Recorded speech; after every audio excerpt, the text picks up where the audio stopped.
কালি প্ৰধানমন্ত্ৰী ডাঙৰীয়া কোকৰাঝাৰলৈ আহিব।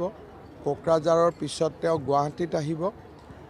চাহ বাগিচাৰ শ্ৰমিকৰ মাটিৰ পট্টা প্ৰদান কৰিব আৰু আমি যি ৰাজ্য চৰকাৰে 150 মেগাৱাট কপিলীত জলবিদ্যুৎ প্ৰকল্প নিৰ্মাণ কৰিছোঁ তাৰো তেওঁ ভাৰ্চুৱেলি শুভাৰম্ভণি কৰিব।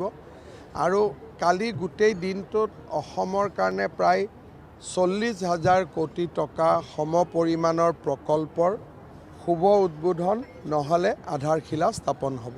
কালি প্ৰধানমন্ত্ৰী ডাঙৰীয়া কোকৰাঝাৰলৈ আহিব।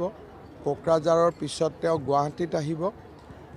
চাহ বাগিচাৰ শ্ৰমিকৰ মাটিৰ পট্টা প্ৰদান কৰিব আৰু আমি যি ৰাজ্য চৰকাৰে 150 মেগাৱাট কপিলীত জলবিদ্যুৎ প্ৰকল্প নিৰ্মাণ কৰিছোঁ তাৰো তেওঁ ভাৰ্চুৱেলি শুভাৰম্ভণি কৰিব। আৰু কালি গোটেই দিনটোত অসমৰ কাৰণে প্ৰায় 40,000 কোটি টকা সমপৰিমাণৰ প্ৰকল্পৰ শুভ উদ্বোধন নহ'লে আধাৰশিলা স্থাপন হ'ব। কালি প্ৰধানমন্ত্ৰী ডাঙৰীয়া কোকৰাঝাৰলৈ আহিব। কোকৰাঝাৰৰ পিছত তেওঁ গুৱাহাটীত আহিব। চাহ বাগিচাৰ শ্ৰমিকৰ মাটিৰ পট্টা প্ৰদান কৰিব আৰু আমি যি ৰাজ্য চৰকাৰে 150 মেগাৱাট কপিলীত জলবিদ্যুৎ প্ৰকল্প নিৰ্মাণ কৰিছোঁ তাৰো তেওঁ ভাৰ্চুৱেলি শুভাৰম্ভণি কৰিব। আৰু কালি গোটেই দিনটোত অসমৰ কাৰণে প্ৰায় 40,000 কোটি টকা সমপৰিমাণৰ প্ৰকল্পৰ শুভ উদ্বোধন নহ'লে আধাৰশিলা স্থাপন হ'ব। কালি প্ৰধানমন্ত্ৰী ডাঙৰীয়া কোকৰাঝাৰলৈ আহিব।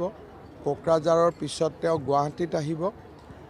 চাহ বাগিচাৰ শ্ৰমিকৰ মাটিৰ পট্টা প্ৰদান কৰিব আৰু আমি যি ৰাজ্য চৰকাৰে 150 মেগাৱাট কপিলীত জলবিদ্যুৎ প্ৰকল্প নিৰ্মাণ কৰিছোঁ তাৰো তেওঁ ভাৰ্চুৱেলি শুভাৰম্ভণি কৰিব।